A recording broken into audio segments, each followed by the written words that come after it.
नमस्ते दोस्तों, महाकुंभ की पौराणिक कथा क्या है? कुंभ मेले का पौराणिक रहस्य।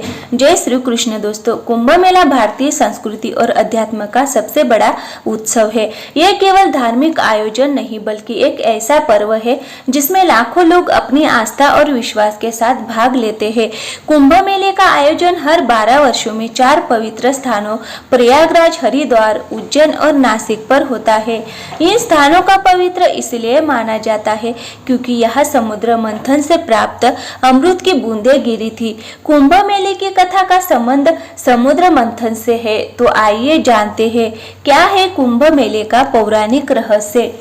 कुंभ मेला इतना विशाल और भव्य होता है कि अंतरिक्ष भी देखा जा सकता है, लेकिन हमारे मन में यह सवाल जरूर उठता है कि यह इतना विशाल, भव्य और प्राचीन आयोजन आखिर कहां से शुरू हुआ होगा और इसके पीछे का इतिहास क्या है।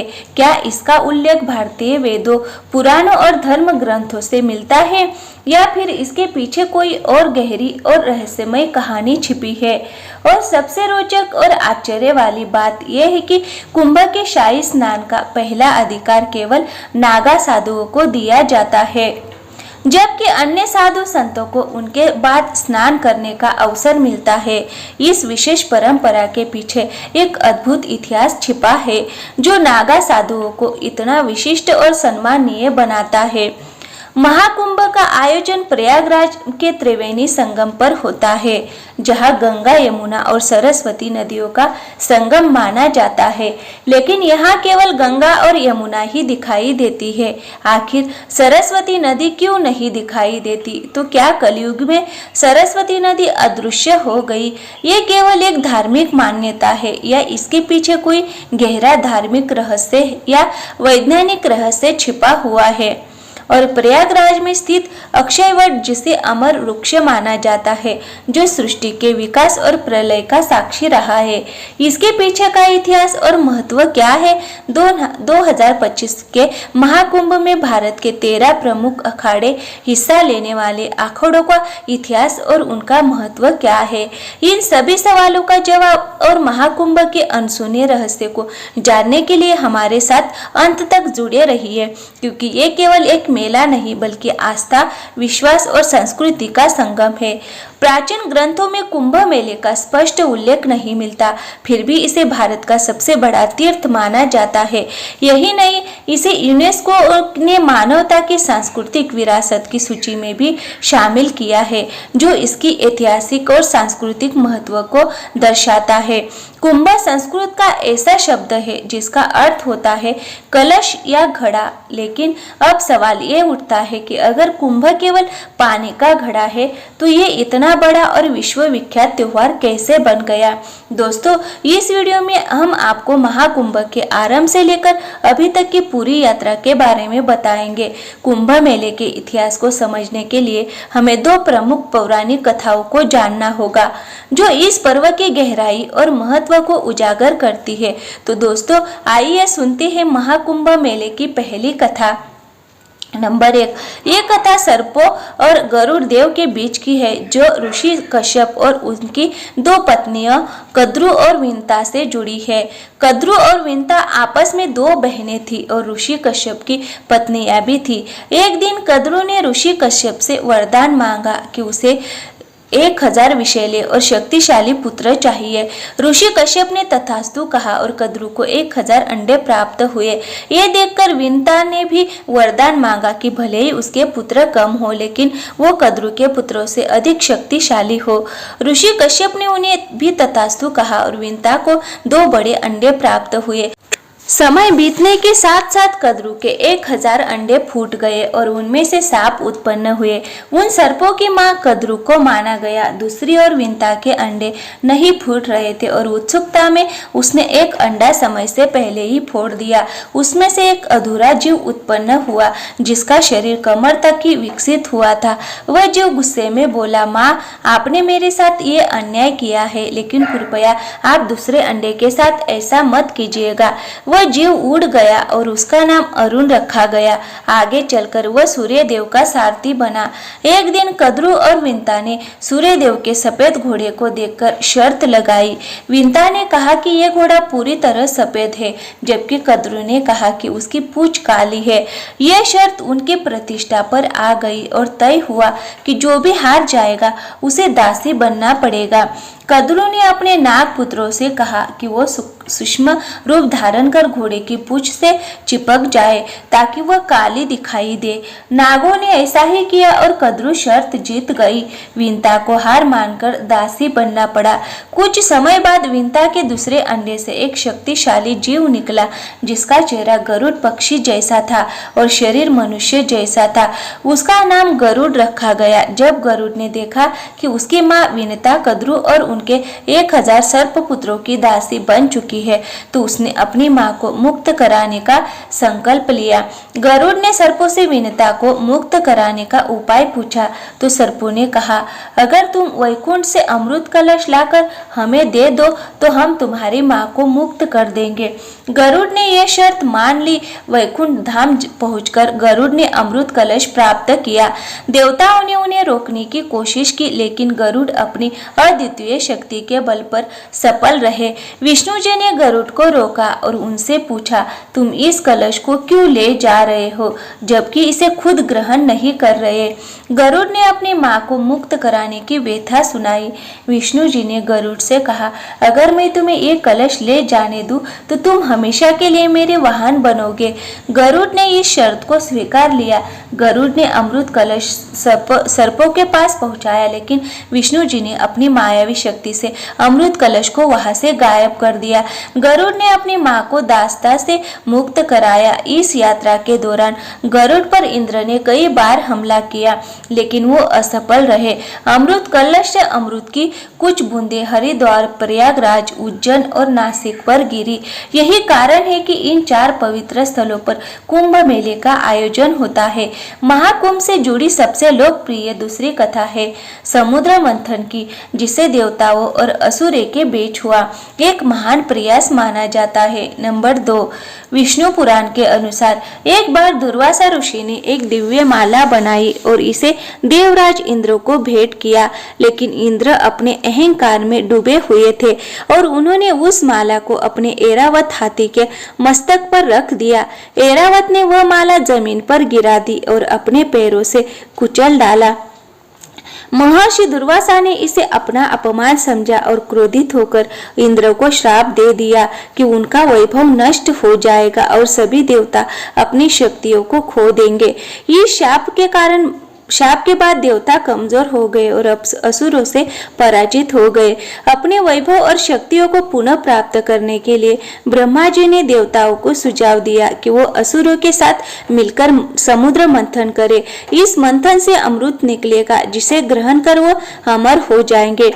ये बात जब देवताओं ने असुरों के राजा बलि को बताई, तो वो भी समुद्र मंथन के लिए तैयार हो गए। वासुकी नाग की नीति बनाई गई और मंदराचल पर्वत की सहायता से सावन के महीने में ही समुद्र मंथन किया गया। अमृत का कुंभ यानी कलश मिलते ही असुरों और देवों को युद्ध हो गया।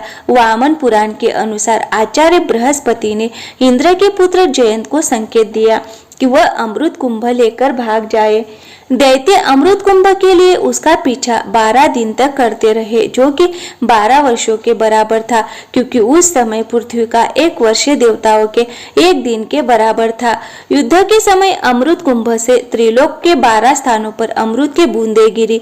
इनमें से 8 स्थान देवलोक में और 4 स्थान पृथ्वीलोक पर स्थित है।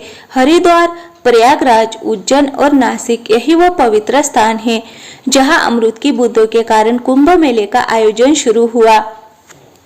लेकिन कहानी का सबसे महत्वपूर्ण हिस्सा, जिसे जानना आपके लिए बेहद जरूरी है, अभी बाकी है। श्रीमद् भगवत पुराण के अनुसार कुंभ का जो विवरण है उसके अनुसार सागर से समुद्र मंथन से 14 रत्न निकले थे, जिनमें सबसे पहले हलाहल या कालकूट विष निकला था। इस विष की ज्वाला इतनी तीव्र थी कि सभी देवता और दानव इससे जलने लगे थे। तब भगवान शिव ने देवता, दानव और समस्त सृष्टि की रक्षा के लिए विष को खुद पी लिया था। विष की तीव्र जलन के कारण शिवजी का कंठ नीला पड़ गया था, इसीलिए शिवजी का एक नाम नीलकंठ पड़ गया। विष की ज्वाला को कम करने के लिए सभी देवताओं और दानवों ने शिवजी को शीतल जल चढ़ाया। इसके बाद उनके शरीर का ताप और जलन कम हुआ। यही कारण है कि सावन में शिवजी का जल अभिषेक किया जाता है। ऐसा कहा जाता है कि जब शिवजी ने समुद्र मंथन से निकले हलाहल विष को ग्रहण किया तो उसकी कुछ बूंदें धरती पर गिर गई। जिन घास की पत्तियों पर ये बूंदें गिरी उन्हें सांप ने चाट लिया, जिससे सांप की जीभ बीच से कट गई। वही कुछ विष की बूंदों को बिच्छू और अन्य विषैले जीवों ने भी ग्रहण कर लिया। इसी कारण ये जीव जहरीले हो गए। इसके बाद कामधेनु गाय, उच्च श्रवा घोड़ा, ऐरावत हाथी, कौस्तुभ मणि, कल्पवृक्ष, अप्सरा रंभा, माता लक्ष्मी, वारुणी, चंद्रमा, पांचजन्य शंख, पारिजात वृक्ष, शारंग धनुष्य, अमृत कलश अर्थात अमृत कुंभ निकला, जिसे विश्व मोहिनी बनकर भगवान विष्णु ने देवताओं को पिला दिया। इसकी बूंदे हरिद्वार की गंगा नदी, प्रयागराज के त्रिवेणी संगम, गंगा, यमुना और सरस्वती, उज्जैन की शिप्रा नदी और नासिक की गोदावरी नदी में गिरी। जहां अमृत की बूंदें गिरी वहां कुंभ मेले का आयोजन शुरू हुआ। प्रयागराज में जहां महाकुंभ का आयोजन होता है वहां गंगा और यमुना का संगम तो साफ देखा जा सकता है, लेकिन सरस्वती नदी दिखाई नहीं देती। फिर भी इसे त्रिवेणी संगम कहा जाता है। तो दोस्तों, अब हम इस सवाल का जवाब जानेंगे कि सरस्वती नदी अदृश्य क्यों हो गई। इसके पीछे की वजह जानने के लिए हमें इतिहास और पौराणिक कथाओं में झांकना होगा। महाभारत के शल्य पर्व में सरस्वती नाम से नदियों का उल्लेख मिलता है। श्रीमद् भागवत पुराण में सरस्वती नदी के प्रवाह और उसके स्थानांतर की एक रोचक कथा का वर्णन है। पुराणों के अनुसार प्राचीन काल में सरस्वती नदी स्वर्ण भूमि में बहा करती थी। कालांतर में इस भूमि का नाम स्वर्ण राष्ट्र हो गया और धीरे धीरे ये सौराष्ट्र कहलाने लगा। उस समय सौराष्ट्र का क्षेत्र प्राचीन मारवाड़ तक फैला हुआ था और सरस्वती नदी इसी भूमि से प्रवाहित होती थी। यहाँ नित्य सरस्वती की पूजा और अर्चना होती थी, लेकिन समय के साथ इस प्रदेश के लोग यवनों के संपर्क में आ गए और उनके आचार विचार को अपनाने लगे। इससे दुखी होकर सरस्वती जी ने ब्रह्मा जी से अनुमति मांगी और मारवाड़ एवं सौराष्ट्र छोड़कर प्रयाग में आकर वास करने लगी। कहा जाता है कि सरस्वती के यहाँ चले जाने के बाद ये समृद्ध भूमि धीरे धीरे मरुस्थल में बदल गई और यही मरुस्थल आज राजस्थान के नाम से जाना जाता है। हाल ही में जैसलमेर जिले के मोहनगढ़ में बोरवेल की खुदाई के दौरान अचानक पानी का सैलाब बाहर निकल आया। पानी का प्रेशर इतना ज्यादा था कि लोग इसे देखकर अचंभित रह गए। अब इस घटना को लेकर चर्चा तेज हो गई है। क्या यह प्राचीन सरस्वती नदी का पानी है? क्योंकि इतिहास के अनुसार सरस्वती नदी जो लुप्त हो गई थी उसका रूट यहीं से होकर गुजरता था। ऋग्वेद में सरस्वती नदी को अनवक्वती के रूप में वर्णित किया गया है। इसे समृद्धि और जल की देवी के रूप में पूजा जाता था। ऋग्वेद में बताया गया है कि सरस्वती नदी यमुना के पूर्व और सतलुज के पश्चिम में प्रवाहित होती थी। महाभारत में इस नदी को कई नामों से जाना गया है। सरस्वती नदी मरुस्थल में सूख गई थी। महाभारत के विवरणों में भी इसके विलुप्त होने का वर्णन है। यही वह नदी थी जिसके किनारे ब्रह्मावर्त और कुरुक्षेत्र जैसे प्राचीन स्थल बसे हुए थे। महाभारत में यह भी उल्लेख मिलता है कि बलराम ने द्वारका से मथुरा तक की यात्रा सरस्वती नदी के माध्यम से की थी। इसके अलावा यादवों के पार्थिव अवशेषों को इसी नदी में प्रवाहित किया गया था। इन विवरणों से यह स्पष्ट होता है कि सरस्वती एक विशाल और महत्वपूर्ण नदी थी, जो न केवल धार्मिक और सांस्कृतिक महत्व रखती थी, बल्कि यातायात और परिवहन के लिए भी उपयोगी थी। वैदिक काल में एक और नदी का उल्लेख मिलता है जिसे दुष्द्वंती कहा जाता है। ये सरस्वती नदी की सहायक नदी थी और हरियाणा से होकर बहती थी। समय के साथ जब भीषण भूकंप आए और हरियाणा तथा राजस्थान की धरती के नीचे से पहाड़ ऊपर उठे तो नदियों का बहाव बदल गया और दुष्द्वंती नदी ने अपनी दिशा बदल ली। आज इसे यमुना नदी के नाम से जाना जाता है। ये सरस्वती नदी के साथ मिलकर बहने लगी और इसी कारण प्रयागराज में 3 नदियों के संगम को त्रिवेणी संगम कहा जाता है। महर्षि वेद व्यास ने इसे तीर्थराज प्रयाग का नाम दिया, जो गंगा, यमुना और अदृश्य सरस्वती के संगम का पवित्र स्थल है। ये स्थान न केवल धार्मिक बल्कि ऐतिहासिक और सांस्कृतिक दृष्टि से भी अद्वितीय है।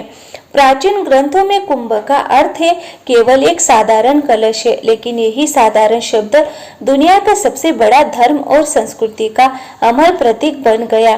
दरअसल कुंभ मेले का उल्लेख वैदिक ग्रंथों, सूत्र साहित्य, महाकाव्य, पुराण ग्रंथों, स्मृतियों या धर्मशास्त्रों में नहीं मिलता है। ऐतिहासिक किताबों में इसे माघ मेला या प्रयाग स्थान के नाम से जाना जाता है। कुंभ मेले में शाही स्नान विशेष महत्व है। पवित्र नदियों में स्नान करना हिंदू मान्यताओं का अहम हिस्सा है।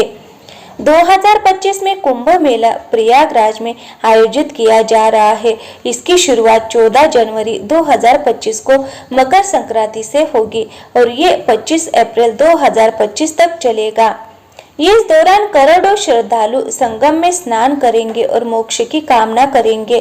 कुंभ मेला 2025 न केवल एक धार्मिक आयोजन है, बल्कि ये आस्था, एकता और भारतीय संस्कृति का सबसे बड़ा पर्व है। ये हमें समुद्र मंथन की कथा से प्रेरणा लेकर संघर्ष और धैर्य का संदेश देता है। अगर आप आध्यात्मिकता की तलाश में हैं या भारतीय संस्कृति की गहराइयों को समझना चाहते हैं